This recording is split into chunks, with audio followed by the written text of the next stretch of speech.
Граѓаните кои добија казни поради прекршување на COVID-19 мерките за време на пандемијата, а потоа и одбија да ја платат казната, ќе бидат амнестирани бидејќи нема место во затворите. Ова го предвидува новиот закон за амнестија со кој треба да бидат опфатени околу 1200 лица чии казни главно се од 500 до 2000 евра. Практично би требало уште овој број што спомнав за кратко време тие лица да им се трансформира паричната казна во казна затвор. Законското решение е веќе готово и подготвено да се достави до собранието за гласање.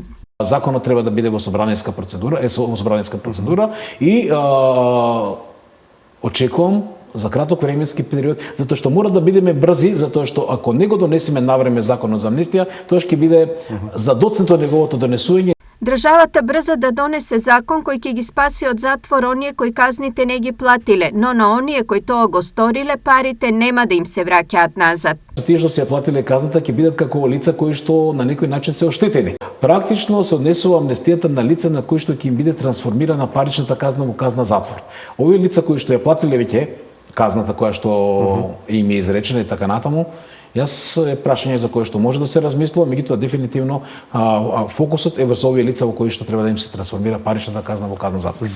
За само една година, заради неносење на маски, прекршување на полициски час и друг вид на непочитување на ковид мерките, беа напишани над 200.000 казни, чија висина се движеше од 20 до над 5.000 евра.